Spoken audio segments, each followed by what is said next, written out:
And now what we're going to engage is a conversation where we're going to have guests coming from different geographical area, and then also specific argumentation to try to elevate the concept of what's supposed to be sustainable in our sector. I would like to call close to me in the following order, as is going to be the order of their intervention. Robert Van Tol, Executive Director of the Water Revolution Foundation, that is supposed to reach. Then Andrea Minerdo. Robert is just getting the stage. Please, Robert, you can sit just over here on my right side. Then Andrea Minerdo, Chairman of NatPower H, company working with the hydrogen systems for ports and infrastructure. Then the next guest is Isabella Goldmann, Managing Partner of Goldmann & Partner, and she's working in evolving concept of bioarchitecture. Please. I'll come to Robert. Then the next guest is Thomas Frizlen, founder and CEO of Swiss Ocean Tech, a company specialized in evolved BOAs to analyze data, preventing issues in regards to anchoring and flora and fauna in the Med the most. The last guest is Professor Angelo Riccaboni from Siena University, founder and president of Santa Chiara Next.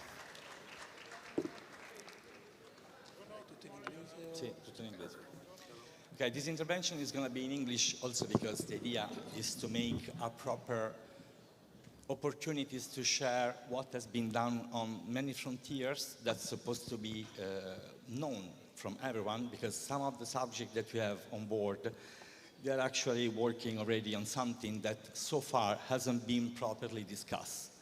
Yesterday, for example, when we had the panel with the CEOs, we discussed the most about what was not functioning in regards to sustainability in yachting, where the market is not demanding for something superior or something better, or also something that may not be centered to what is actually the product in itself. The main issues is always that both they used to navigate not so much, like 20% of their time, but this is something that is going to be presented soon. And then we're supposed to discuss about what can we do for the boat and what can we do for the infrastructure. And the guest list that you have today, they're going to present you what is already ongoing, what is already feasible, and what may come in the future, in the very short future. I'm going to pass the microphone and the presentation for the first intervention that is going to be the one made by Mr. Robert Van Tol of the Water Revolution Foundation.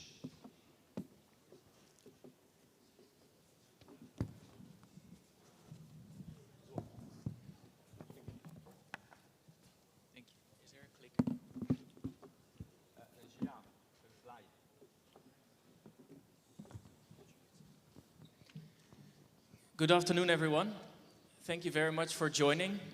Thank you for having me, Filippo and the Blue Design Summit organization. It's a pleasure to be among my fellow panelists. And it's great to see young talents in the audience. Reminds me of how I started in yachting, which is 2007, so time flies, so guys, make it count. In the meantime, I'm Executive Director of the Water Revolution Foundation. Thank you very much. We are an organization started from within the yachting sector to tackle its environmental impact together. So everybody is connected to our collective environmental impact, but we need to unravel this impact and see how can we allocate impact to which stakeholder groups, how can you take responsibility for it, but also, of course, what kind of solutions can we find together to move forward. And we cannot do that on our own. And it was very inspirational to just hear from the designers to relive actually again why yachting is existing and what it brings to the clients. And if we manage to successfully include a sustainability path and make yachting truly an experience at sea and not coming at the cost of our oceans, I think we have a very bright future ahead of us. So that's why the title of my presentation is Charting a Course for a Sustainable Future. That was the wrong button. This one. So in brief, and thank you again for the opportunity to introduce ourselves, the mission of the foundation is twofold. Reducing environmental impact is one, but if you reduce all the way to zero, but the ocean is dead and purple, yachting still has no future, because the lifestyles on the water, we heavily rely on the health of the oceans. So taking responsibility and action to improve that health of the oceans is very necessary and a crucial part. Since we are at a design summit, who was aware of this statistic? So 80% of environmental impact throughout the yacht's time is determined already during the design stage. This is not unique for yachting. This actually counts for every object. I was recently at the Politecnico di Milano and they actually confirmed this statistic. What it means is every decision taken before the object actually gets built or created is called design stage, and that's where a lot of choices are made that have a domino effect. So whether it's in the operational life or even at the end of life, 80% of the impact is decided during the design stage, which gives responsibility but also great opportunities. Now, yachts are part of shipping because they are regulated by the IMO. Those are rules that count for all ships, and yachts are also ships. But if commercial ships would operate the way yachts operate, then they wouldn't be very profitable. Because yachts actually sail 10% of the time in a year, and meaning that they are 90% of the time stationary. What kind of design consequences does that have? What kind of solutions do we need to think of when this is actually the real profile? So they spend, of this 90%, they spend a third at anchor, but more than 50% of the time they sit in a marina. So maybe we should turn it around. They are luxury residents that can actually move and sail over the water, rather than they're really yachts or ships. So this is, again, a sort of reality check, a scope where we need to think in and also need to optimize designs for. Because this is also just based on a lot of statistics. If it's not your single customer you have in front of you that shows this behavior, it will be the next. Or it will be the one that actually purchases the yacht as a pre-owned vessel. So this is all based on AIS statistics. Why we use this is to benchmark yachts, because we all know that they are very unique creations and also reflections of owners. And we don't want to judge the client, but we want to understand the performance of the yacht, especially if this is the real operational profile and they sail 10% of the time in a year, but they have 100% of the time the hotel function on, and they sit in marinas, so they take in shore power as an energy source. So how do we actually compare then yachts on their environmental performance? And that is something that we have been creating and for which we have created basically an energy label that you know from your car or from your refrigerator. So actually by seeing the label you know, okay, this is the category I'm in. So if this is a yacht's life cycle, it starts with design obviously, then it has a build process, and the build process is within a short amount of time impactful. But then the operational life starts, and that for yachts is actually endless. To our knowledge, there are not really an end of life of yachts. They either sink or burn in very unfortunate circumstances, but they don't have a prescribed end of life. So there's a continuous cycle of operation, refit as in upgrading, as in maintaining the vessel. And that's basically endless, an endless loop. So this impact of operation and refit is continuously coming back every year. And that's called environmental debt. It has an impact, a negative impact on the environment. So we also need to put as a mirror positive impact to that. So if we can't reduce it, If we can't think of new solutions that make the yachts cleaner, we need to actually take responsibility for that impact and offset it. It's not a very popular word anymore since there were some fraudulent cases, but that's the direction we need to go in order to reach net zero. And that's a target set by the IMO for 2050. How do we then do that? Because we don't only want to basically dump this information on you and say good luck. No, this is again this collective effort. So we are collecting solutions. There are solutions. I think Daniele just said, the designer said, the yacht of the future is right under your nose, is right in front of you. So are the solutions. There are many solutions already available, but we need to embrace them, we need to be aware of them, we need to assess them. So it's not them and with a good marketing brochure telling you that they have a great product. It's actually third-party proven by institutes that have the knowledge to assess that and apply life cycle assessment. So it's not only optimizing in operational life, but throughout the entire life cycle. An example here is batteries. Batteries are great for optimizing an operational life of a yacht, but if we don't take into account the creation and the end of life of batteries, we don't really get a balanced picture. That is what we mean with life cycle assessment. And we are collecting these solutions on a hub to make all decision makers, as in designers, builders, client representatives, aware, and of course, hopefully embracing these solutions.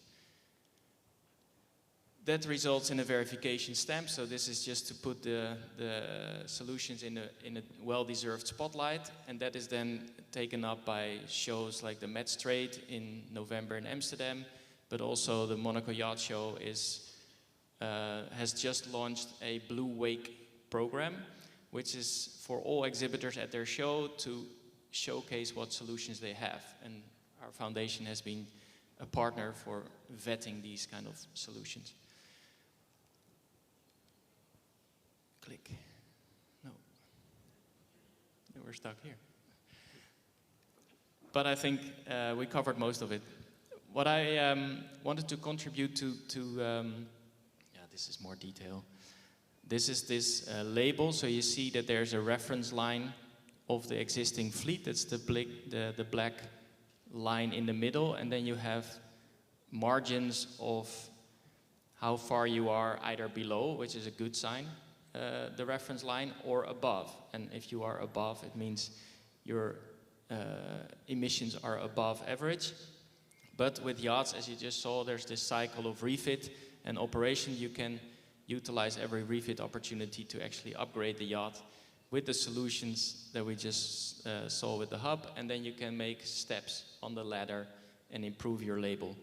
That's not in many industries possible. You can't bring your car to a car shop and say, I want a better label. That's not gonna fly. But it actually works with yachts.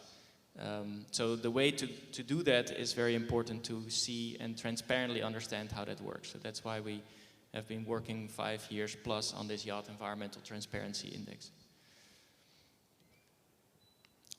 Thank you for the little opportunity here to present our work, and look forward to this panel. Over to you, Filippo. Now, the next intervention still about decarbonization and CO reduction is going to be run by Andrea Minerdo of NatPower Energy. Thank you, Filippo. We also have a presentation just to share with you. Yeah. So my name is Andrea Minerdo. I'm the chairman of NatPower H. We started a couple of years ago a project with a lot of people asking us why we, within the renewable energy market, we are the first company that decided to dedicate time and quite a good amount of money in investing in this market. Just to give you an idea, this is where we are operating. We originate renewable projects, solar, wind, and large batteries plants in order to create green electricity. then we sell this kind of projects to the market, so the energy companies or large utilities. Within this scenario, we started to think that we have a good amount of available green energy that could be used to help the decarbonization of different markets. And I was saying that a couple of years ago, we decided to focus in a very specific way on the pleasure yachting market in order to create the first global network of refueling station to provide green hydrogen to boats, yachts, and vessels. The reason why we decided to start from this niche instead of going to shipping or being one of the many that are trying to create an infrastructure in the automotive sector is because this specific market for us it's really strategic because it's where you have the combination of very good technological development, but also where you have design, art that can express and inspire people. And we know that if we succeed in helping the process to decarbonize this sector, a lot of other markets will follow. So we started with okay. 1 year ago to develop the network, starting from Italy. Today, as of today, we signed more or less 40 binding agreements with Italian marinas. You see where they are located through our country in order to help those marinas to be hydrogen ready. So if you follow us the next couple of weeks, we will publish a website where those marinas will be published and where it will be possible to book for a hydrogen refuel of any kind of hydrogen boat. The message that we started to give to those marinas and ports, where you see the dots with the number, it means the number of marinas that we have in that area. So we have some clusters like Naples, Venice, Trieste, and Genoa, where we have many marinas. The message that we gave them is in this video.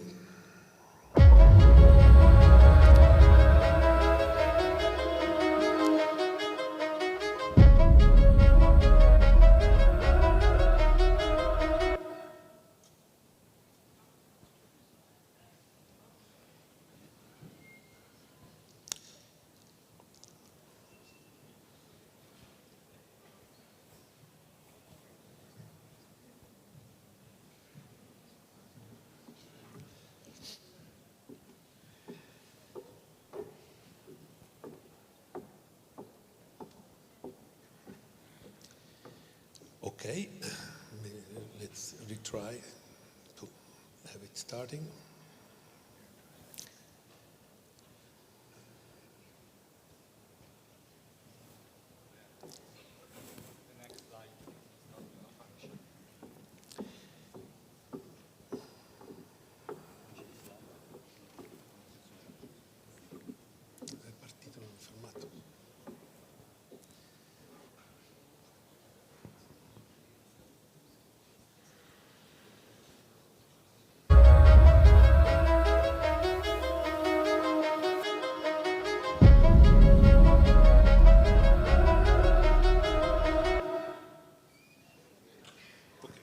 Good. I think we will have other opportunities to see what we're working on for 6 months. So this was a way to show you the design behind our project, but I will come back later on that. In order to look at what the market in terms of technology already created as an opportunity, we have been sponsor of, through a partnership with San Lorenzo and Blue Game, of 2 teams of the America's Cup that last year has been in Barcelona. So on those chase boats, there were only hydrogen, And we help them in having all the tests and all the validation of the procedures in order to have the refueling of those vessels. Before, someone was talking about the fact that the sustainability is related to an idea of having slower boats and having lower performances. Actually, this chase boat on foils, a small catamaran for 10 passengers, with 30 kilos of hydrogen can have 170 nautical miles of autonomy at 25 knots and can reach 50 knots. We also have a Tullio Abate already available on the Como Lake that already reached the 60 knots. I tested that, and believe me, it was quite scary and very impressive that all of this is just using the energy density that hydrogen can provide without polluting at all. So those boats just create water and purify air, actually. This is the list of the refuelings that we already managed last season. Also working with all the local authorities, port authorities, firefighters, in order to have the specific validation in order to manage the refueling in a scenario where the regulations are still taking some time to be elaborated, but we are speeding them up, let's say. We have some agreements with shipyards that are already manufacturing boats and also ferries. This is a French company that is already on the market. They are in Bordeaux. There is in that area a lot of interest in having sustainable tourism that will be attracted by this kind of ferries. They have already 2 ferries, 70 passengers in operation. There are around 15 hydrogen ferries operating already in different parts of the world. We signed also a strategic agreement with the Yacht Club of Monaco. We have been there last year for some events, but from this year we will be the formal supplier of hydrogen within the Energy Boat Challenge that they are managing since 12 years, where all the universities and shipyards that are related to the manufacturing of hydrogen vessels will be there. It's a 1 week, very interesting list of events. We are also part of the Monaco Hydrogen Alliance. We are the only Italian company part of that alliance so far. And now there is another video. I hope this was one.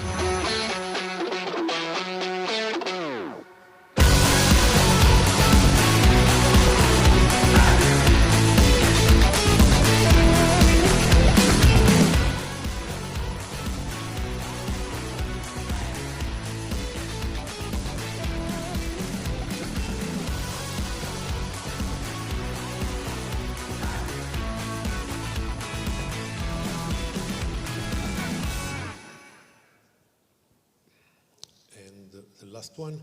This was in the first video. This is the design of our refueling station. Because we operate in marinas and we don't want to solve one problem and create 10 more, we decided to have a very low impact in terms of the sustainability of the beauty, let's say. So the design, it's iconic, but also all this cover of the technical elements that are inside are 3D printed with digital concrete and local stones or sands. The whole project is completely circular and at the end of life will not create any impact on the environment. Because again, we think that all of us together, we need to give an example also to other markets to inspire and to create some good showcase to replicate. Thank you very much. The next speaker is going to be Mrs. Goldmann, that she's going to talk about a variety of arguments starting from bioarchitecture. Yes, thank you. If you don't mind, I would like to stay because I stand by you because I don't see very well. It's very little, and I need to follow the bullet points. May I have? Thanks a lot.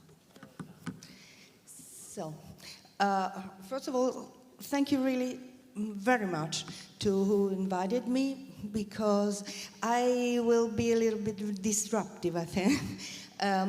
I'm speaking about bioarchitecture. Bioarchitecture now is the frontier, the new frontier. It's not the new frontier, it's the present in every kind of architecture on the earth nowadays, but it's ready to be applied to the shipping system, also because the ratios are almost the same. And I would like to put your attention on how easy and how disruptive and also very ancient is the bioarchitecture discipline, is a science. So we will speak about interior wellness inside your boat, inside everything, inside every space we live in. Bioarchitecture for sustainable yachts. This is my idea, and I would like to share with you. You will see there are the Sustainable Development Goals. We will speak about them a little bit later, but remember the colors.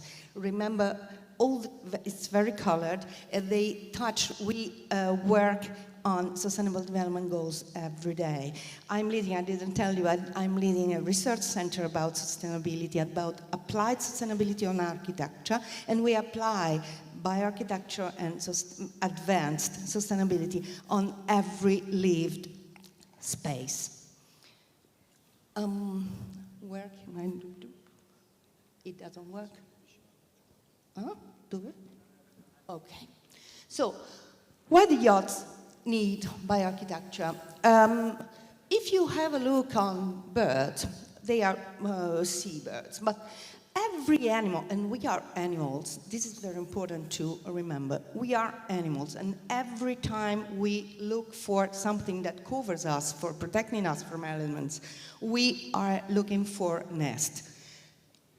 We should study a little bit better how do animals build up their nests, because they do things with everything surrounds them. They don't go very far for finding out the solutions they need. A boat is simply a nest, our nest on the water.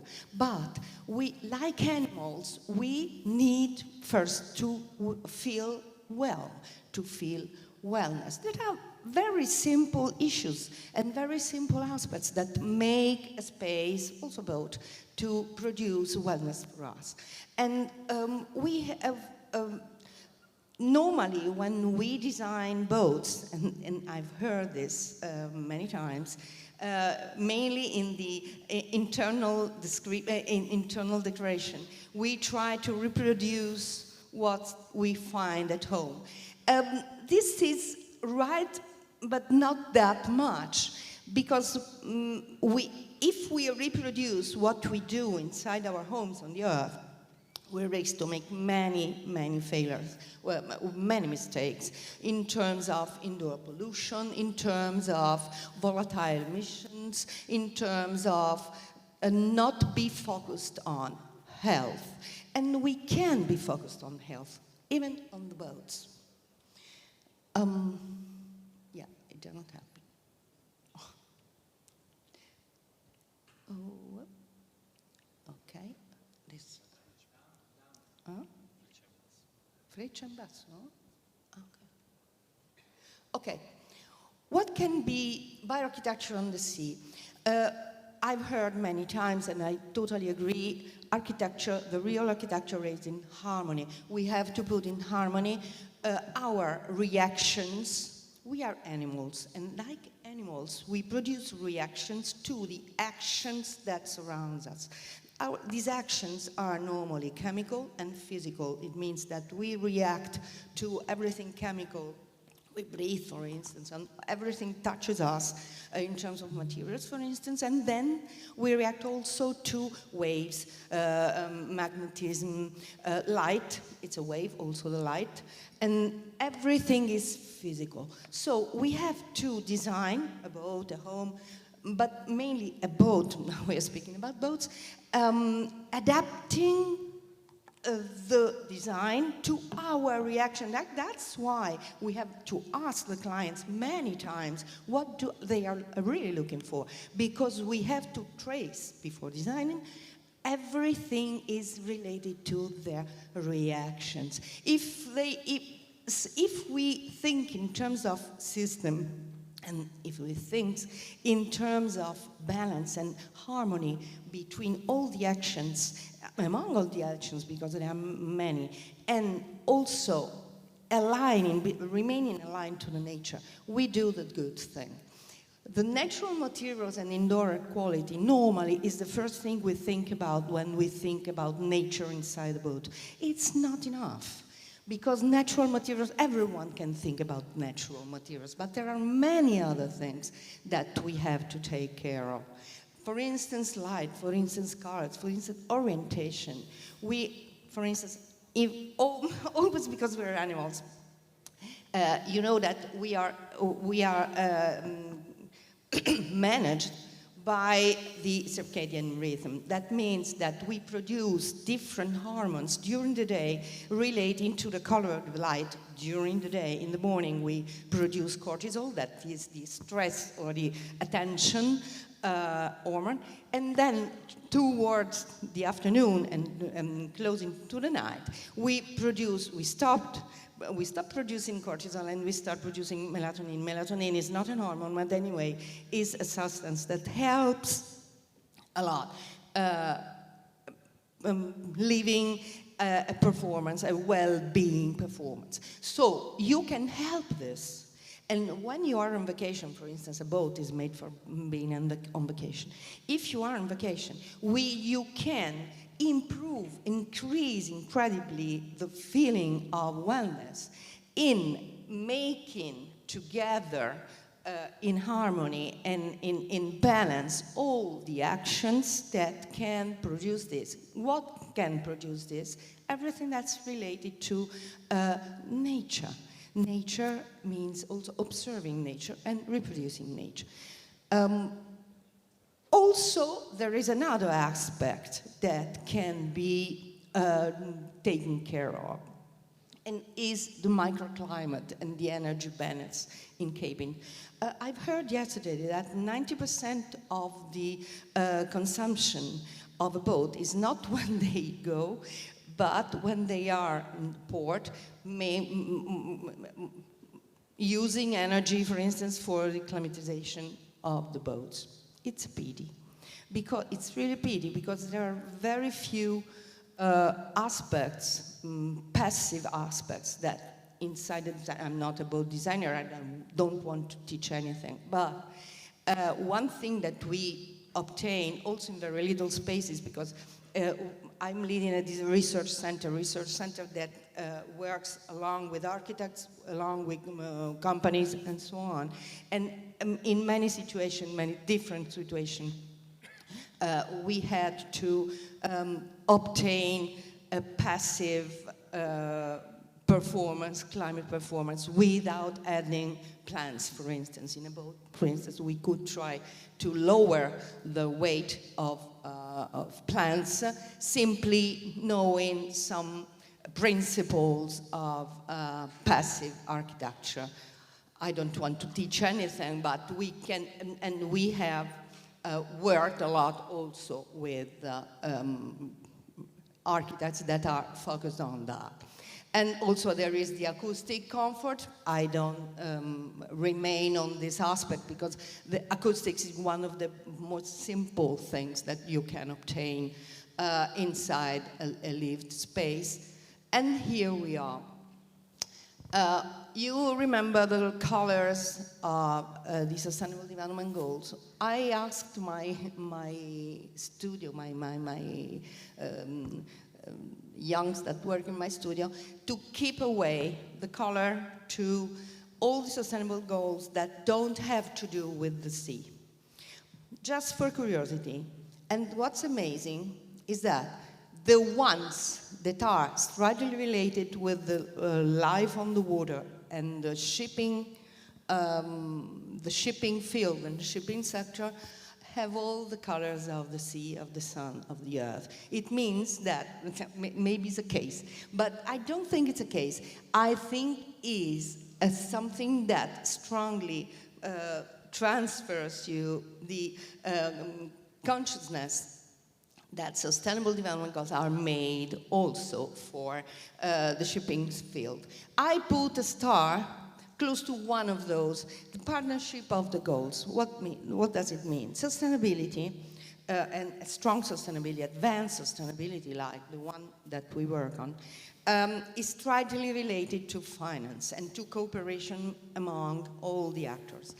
I don't have the time today to speak about finance, but why? Yesterday I've heard, for instance, that sustainability is really hard to be introduced inside a boat because it costs a lot. It increases the cost of boats. It depends on how we treat, financially speaking, the design. So a tip, an idea. Nowadays, mainly if you want to introduce a new way of thinking inside a field, and nowadays we are speaking about architecture, about design, I think that designers have to know something, and not only something, about finance, because it's not sufficient being a good architect. It's not sufficient being a good designer. You have to explain to your customer, and you have to explain to your client that that thing that you are suggesting that improves in terms of sustainability your choices and your product, your final product, can be treated inside his balance in another way. We worked on this aspect for years and years and years, and we helped many companies in introducing sustainability inside their particular situation, thanks to the fact that the finance of these sustainable and really disruptive products and processes were initially unaffordable. And finally, after having spoken with us and after having worked together, it was absolutely affordable. So I'm not speaking now about the finance of sustainability, but remember, sustainability is not enough. You have to know how to name it in terms of finance in every step of your prospect and your project. And what is that? So, the last thing is that everything is summarizing. I am really concerned about the fact that if you want to introduce sustainability in the luxury field, sustainability is a science. Nowadays, everyone speaks about sustainability. No, sustainability, watch out, is a science, is a complex science. And you have to, like every science, you need the possibility to measure it. So measures.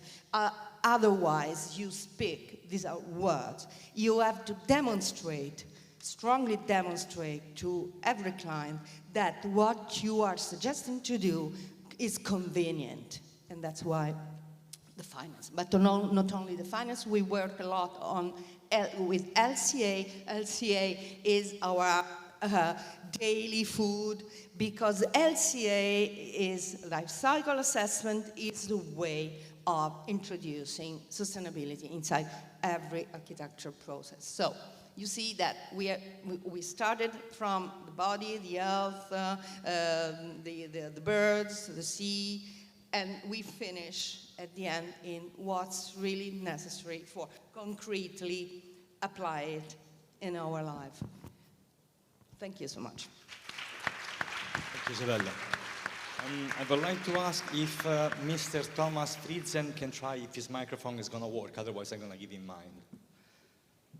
Thomas is for Swiss Ocean Technology Solution. Please. Thank you. So I'll be standing as well. Just waiting for my slides. So, yes, so we are a Swiss company. We're called Swiss Ocean Tech. It's not because we have an ocean in Switzerland, but we love the ocean. And I want to introduce you to anchoring and the safety and sustainability concerns due to that. So, on one hand,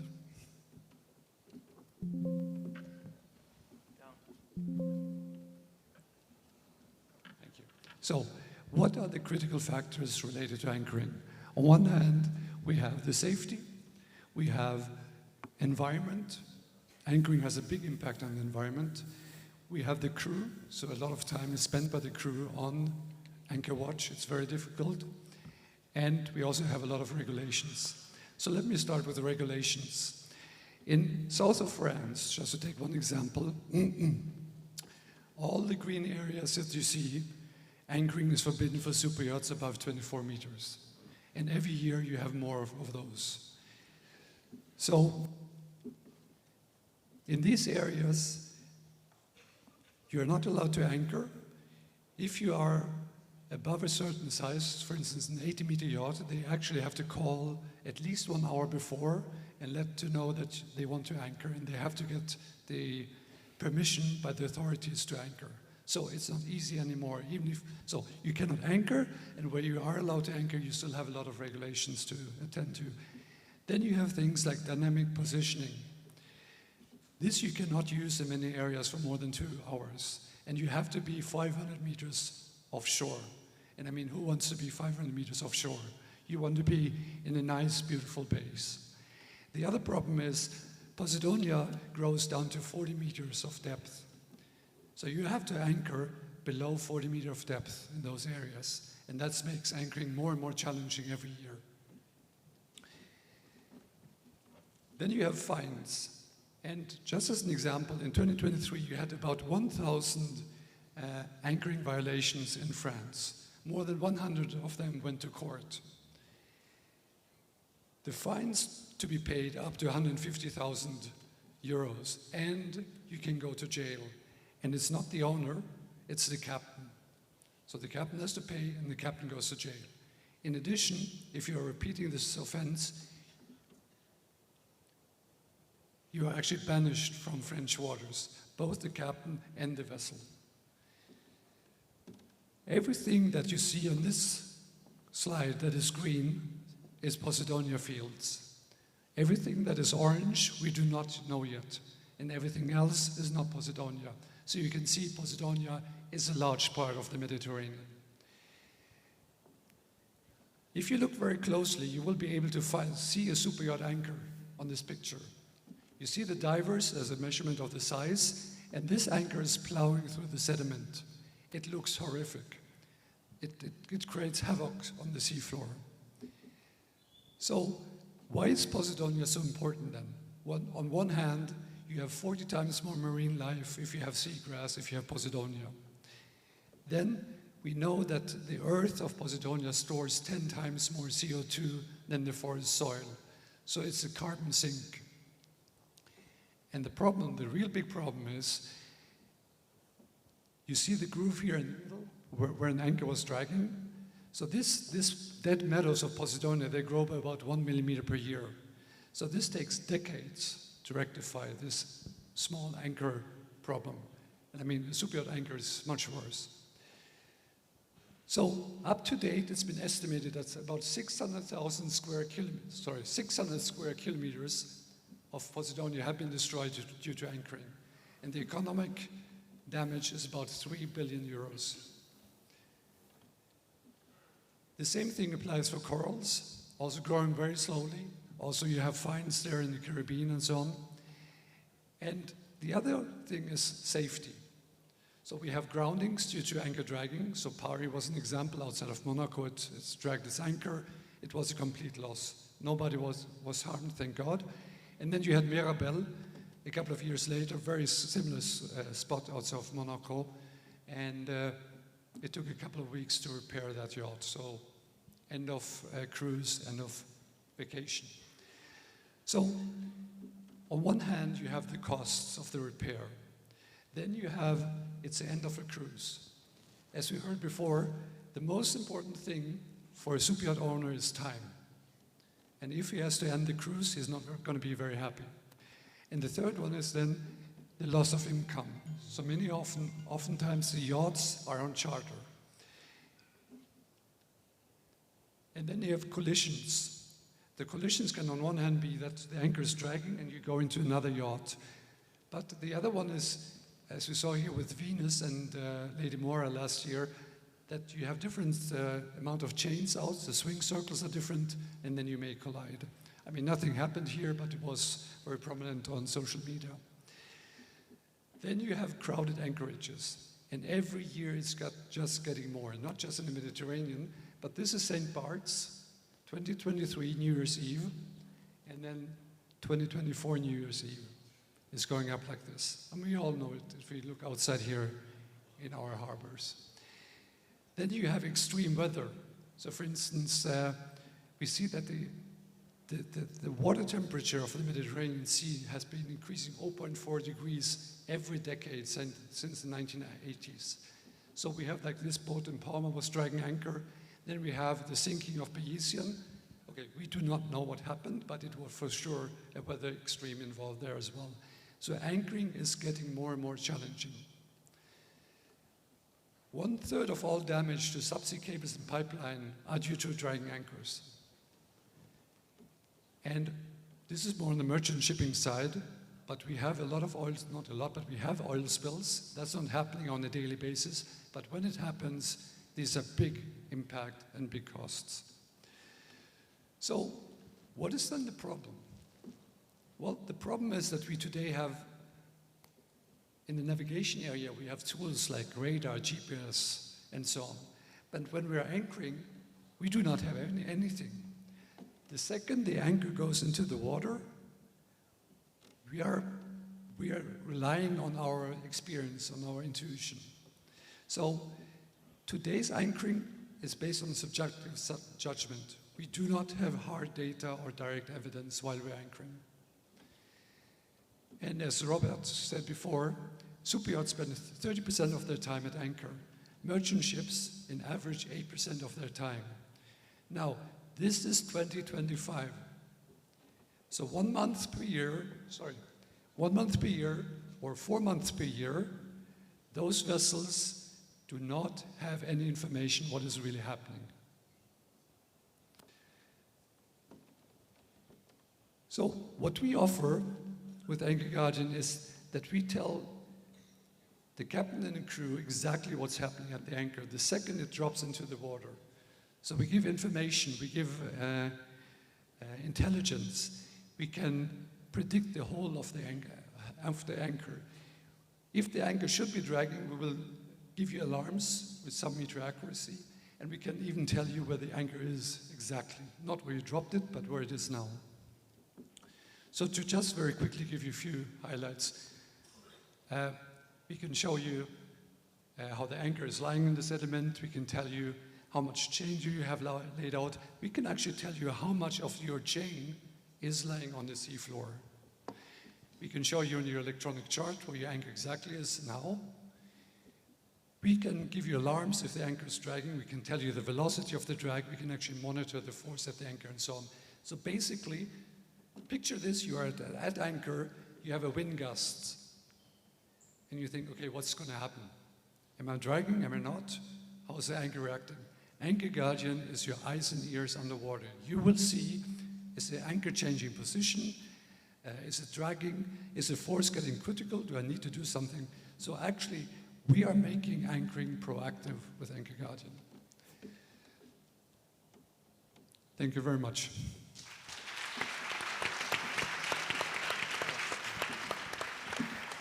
Now we're going to call on stage Professor Angelo Riccaboni, presenting Santa Chiara next.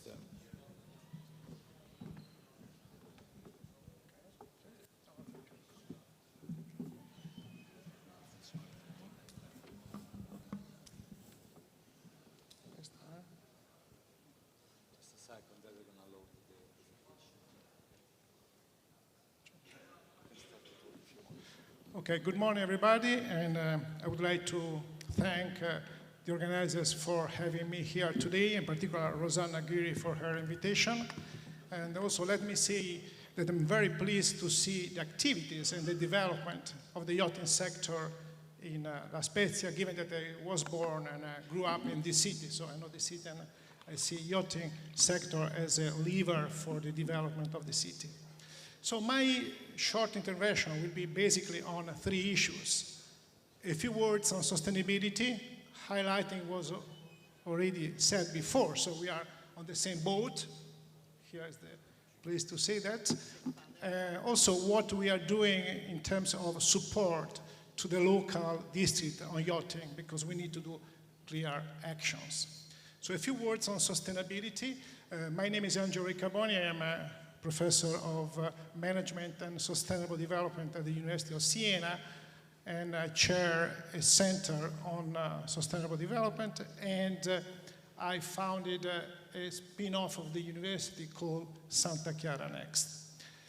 And basically what we are doing is trying to coincide these issues: competitiveness, sustainability, and innovation, because the key issue for the future will be to coincide sustainability and innovation in order to make our companies in the yachting sector, but also in other sectors, really competitive. And this is what the Draghi report is telling us. We need to be more innovative, and only through innovation we can be sustainable. And the presentations this morning were very clear.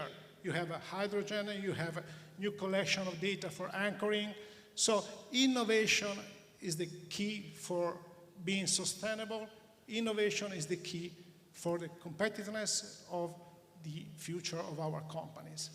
So this point is particularly relevant in this sector. But in any sector, you want to be sustainable because clients want it. You, the youngsters, will be asking for it. I mean, the new clients will be asking for it. But also it was said the finance is asking for it. Banks are giving to those who are most sustainable better conditions. Investors only invest in companies which are sustainable. As the previous speaker said, regulation is asking for sustainability. So there are many reasons why you want to be sustainable. If you want to deal with the risks, internal risks, you must be sustainable.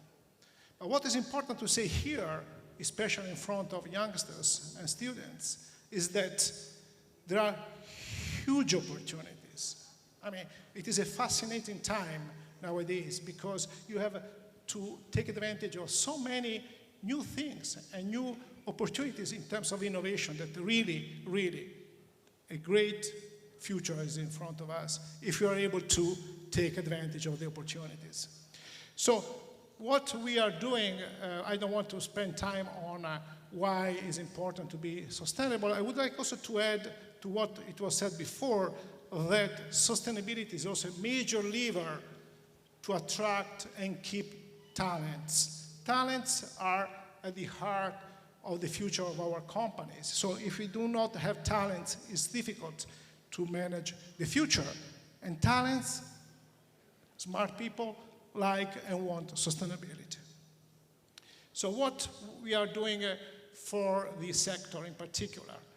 I mean, here, as you probably know, there is a very interesting initiative, which is innovative, because innovation is not only digital, it's not only technological, but innovation is also organizational.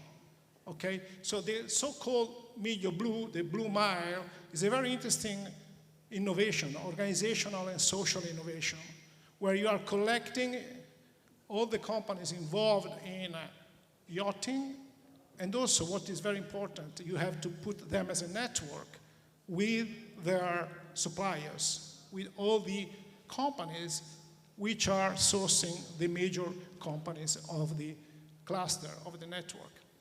So we as Santa Chiara Next, as this spin-off of the university, we are trying to support and to help companies to be in the journey of sustainability. And this means different steps.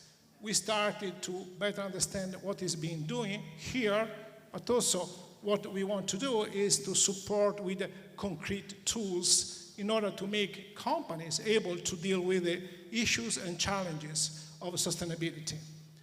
Because as it was said, it's important definitely to be sustainable as in terms of products. LCA and other tools are very important, but also as a company as a whole, you need to be sustainable. And sustainability is something that you should be told by somebody else, by a third party, that you are sustainable. It's not that you look at yourself in the mirror and then you say you are sustainable. So you need to have a path. You need to follow some conditions, some rules. And especially for the country as a whole, it's very important because our country is based upon small, medium-sized enterprises, which very often are far from this kind of narrative. They are not really involved in this field, or they even do not have formal management systems. So we need to make them able to take these opportunities and to be sure that they are able to become sustainable, because then they can offer the major companies what they like. So what we have been doing so far is to see also what companies in the Blue Mile are doing. So we studied, we analyzed the sustainability reports. Sustainability reports are a very important document because is the document through which companies start showing what they are doing in terms of sustainability. And also they are public. They are public. Everybody can see them. So you need to say what you are doing, but according to some criteria. And over the years, the criteria through which you do the sustainability report will become more stringent and more tight. So you cannot play with this kind of tools more and more in the future. So the situation, what we saw is that there are very interesting initiatives, for instance, in terms of propulsion systems or waste reduction solutions, biodiversity, energy efficiency. So the local cluster, the local companies, the biggest at least, they are on the right track. And this is very important. What we did also was to interview stakeholders, because in order to say what is sustainability, we need to be more aware of what the stakeholders needs and wants. I would like to highlight again and again that sustainability means attention to the environment, but also there is the social perspective that maybe it was a little bit overlooked so far, but the social perspective is very important. So the three pillars are the environmental perspective, the social perspective, and the economic perspective. And maybe we made a mistake in the last decades to be focused more on the environmental than the social perspective. To be sustainable is not to kiss trees, but it is to be more involved with society, to be more careful about injuries and accidents. As you know that in this country, unfortunately, we have a very bad track on it. So what it emerged from our interviews with major stakeholders in the La Spezia Blue Mile network and cluster is that we are very interested in increasing an increased focus on respecting workers' rights, health and safety, which is a key issue. It was mentioned the issue of the entire product life cycle, behavior more and more in line with corporate ethics, but also what is very important is the issue of the value chain. The value chain issue is a key issue because major companies know what to do, but the others are not really aware of it. So I'm going to conclude to say that you can do things like this one. I don't go to the details, but here you find a way to measure the sustainability, not a single product, which is very important to assess the sustainability of a single product, but to assess the sustainability of the entire company. And these are ways to give marks, to give grades, which is important because if you don't get used to that, banks do it for you. So it's better that you describe yourself rather than being under the ways that banks, investors do in order to assess your sustainability. So what we will do next, we will expand our stakeholder analysis, and we will provide the local networks, the local companies, the local suppliers with a methodology to be more involved in the journey towards sustainability. And also we will prepare an aggregated sustainability report for the entire Blue Mile cluster. So many things to do, but especially for youngsters, huge opportunities in front of you. Good luck. Thank you. Thank you very much. This was the last speech of this morning session. And we would like to thank the panel. And let's bring everything as you're actually presenting to the next level of satisfaction. Thank you.